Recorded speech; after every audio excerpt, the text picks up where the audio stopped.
So we've mobilised and we've done our trigger point on our shoulders. Now it's time to add some stability components to our training. Now when we talk about stability in our shoulders, it's a complex section of the body, meaning the scapula or your shoulder blades are a stability-based joint, and then our glenohumeral joint, i.e. our shoulder socket, is a mobility-based joint. So when we're talking about this approach, we're talking about overall health, but we isolate different components to highlight any issues or weaknesses we may have. So these stability-based exercises are going to challenge scapular stability, and our mobility section before was more about the mobility component of our shoulders. So our first position, or our first exercise, is the I's, T's, and Y's. Now you can do this with dumbbells, on a bench, you can do it with a TRX, but I'm going to show you the body weight version, and then you can choose which one you want to adapt into your training. Now we're going to lay on our stomach, and we're going to take a bit of tension or arching up through that thoracic. So we're going to come up off the floor by lifting our arms. Now we know we're cheating through this movement too much if we have our neck wound on. So our neck should be relaxed and should take no tension. Now we're going to lift those arms up and we're going to create an I. We're going to go out to a Y and then a T, and then we're going to relax. And then we're going to come up to a T, Y, and I, and then we can come down and relax. We can then come up again, I, Y, T, come back to the Y, and relax. Set, T, I, and we're moving through those letters. Now we can also add a W by pulling our elbows down and pinching those shoulder blades together. The trick is the reset and then the move through the letters. Now you should feel that in your upper back, and that will eventually be comfortable enough for you to be able to set without grabbing that neck tension, and that's all about scapular positioning in different stages of movement. The next we have is our scap push-up. So now we've mastered on the floor, we're going to take it up a notch. First of all though, we're going to go through Camel, which brings into our scap push-up. The reason why we don't jump straight through the scap push-up is a lot of the time I see people doing our scapular work with their elbows bending, their neck trying to gain position, and it's easy if we start in a quadruped position here, we're nice and safe, we can focus on quality of movement before we add a level of difficulty being the push-up component. So simply pushing our shoulders to the roof and then sucking our shoulders to the ground. So pinching our shoulder blades together here and then pushing up as far away as we can through those shoulders, trying to touch the roof. And we're just simply going to go through camel until we can maintain our elbows being locked, i.e. those elbows aren't flexing as we're trying to move through the position, they're just locked, and that movement is coming through the shoulder blades. Now, into those scap push-ups, same tricks apply. Shoulders to the roof, pinching shoulders together in the bottom position. Now, as you can see, there's no tension in my neck. I'm not grabbing. You can't hear my voice change. It's nice and relaxed. And we're simply moving through full range like so. Now, a note on how you should feel. If you have deconditioned scaps or they struggle to get in a position, you might feel that burning there. That's normal, but eventually you should be able to do that with minimal thinking and minimal fuss. So that should become easy enough for you to do without thinking about it, meaning your scaps have that healthy range and you have that movement competency and awareness through that range and position there. The final one we're going to show you is going to use that external weight variable to add a bit of challenge, and that's going to be the arm bar. There's a couple of setup tips we're going to take out of the Turkish get-up. The idea is to be able to maintain that nice loaded position, shoulder set, without that bell steering us around. So we're going to start. I'm going to show you the start position, then I'm going to change hands just so you can easily see this. I'm going to start on our side, the kettlebell at our stomach. We're going to shoot our bottom hand through and grab that bell like so. We are then going to bring that onto our back and we're going to press that with two hands. Our hand should be over our shoulders here. Now from here, we're going to bring our arm up and we're going to push to the roof and bring this knee across. So from here, from the back, you should see that nice stable shoulder. We shouldn't be pushing too high out of the roof. It should be set in its socket. And then once we're comfortable, we look away from the bell and we start that breathing.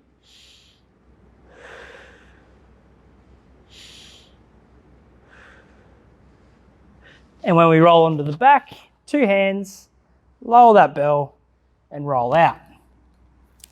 Now, to give you a look on the front side so you can understand where we're at, the idea, some movement is normal, it's fine. We keep our eyes on the bell until we're confident we can take our eyes away, so then we're focusing on just the feeling and not the vision.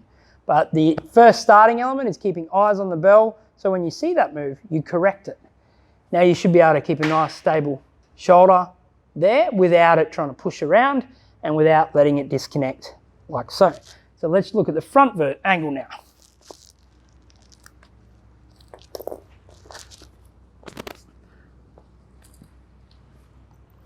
Tip for young players, don't wear your watch. That's what I was just taking off just then. So driving up to the roof, bringing that leg across, then resting that ear on the bicep. Now we're breathing into here.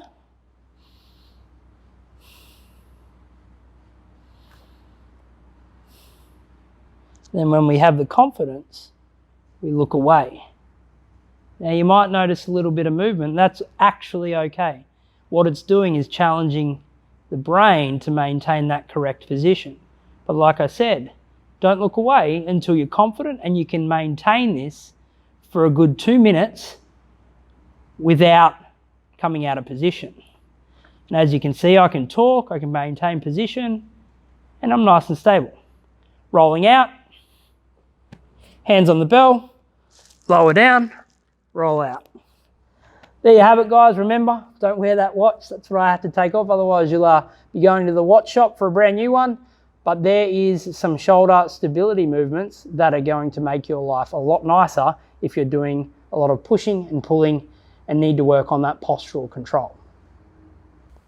Pushing, more importantly, pulling. Now, when we talk about our ratios between pushing versus pulling movements when we're building our training program, we should aim for a ratio of 2 pulling to every 1 push movement. That helps keep our shoulders balanced and in alignment.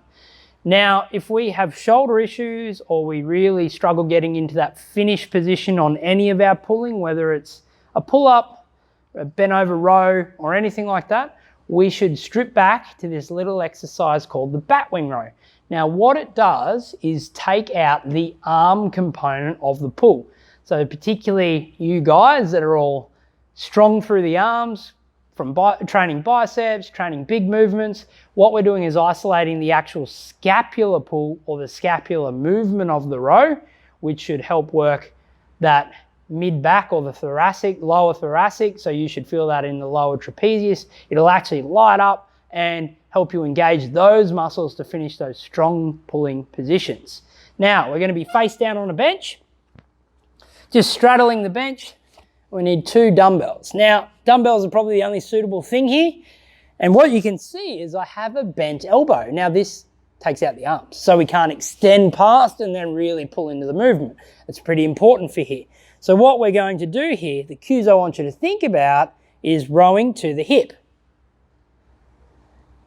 And when we row to the hip, we want a nice little pause.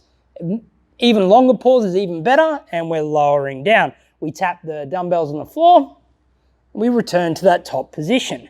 Now we should be aiming for about 25 reps per set. Now I can already feel that. I've spent all day on a computer and my mid-back right about here is really feeling that and activating at the top of the pull. So aiming for about 25 reps on our batwing rows, then moving into our pulling workout or exercises where we're pulling a lot of weight. It'll help keep that nice healthy shoulder position and keep us in balance. All right, so we're stabilizing our shoulders, meaning we need to be confident in the pushing and pulling fundamentals. So we're talking about scap health and healthy scap range and position when we're going through those push-pull movements. The floor press. Now, really good exercise because we use, like our crocodile breathing, we use the floor as proprioceptive feedback. We can also help use it to brace our midsection. We can also do it single side, i.e. kettlebell, dumbbell. We can even use a barbell and we can go heavy on the movement. And then by keeping our back on the floor, we're also taking out the lower part of the range where we can throw into the movement. So we're isolating that arm control and that scap position staying stable through the pushing movement. Now set up for our floor press, we're going to use a kettlebell. It doesn't have to be heavy, it can be light, and you can change it by adding weight or adding a barbell, a different bit of kit. We are simply going to put our bottom hand through that bell and roll over onto our back. Now the position for our elbow is 45 away from the body commonly. So we're here in this position, our other hand just goes palm up on the floor, and we can do legs extended or knees bent. So let's start with legs extended. So we've got no real purchase on the floor by gripping those feet, and we're simply bracing by that diaphragmatic breath that we've learnt through crocodile breathing, and we're pressing up. Hand or bell finishes above the shoulder and under control, pressing back up. So our elbow just taps the floor and then we press up off the floor. So we shouldn't be resting down here, or if we do, we have to grab that breath again and pressing up. So this will allow you to keep that scap in position when you're going through your pulling movement, and it shortens the range. So people with shoulder issues like myself, I've had 14 dislocations and a reconstruction on this one. This restricted range floor press will allow you to press pretty heavy, keep your shoulder in a safe position, and then you can add the difficulty to your training through other pushing varieties as you feel confident and as you reach competency.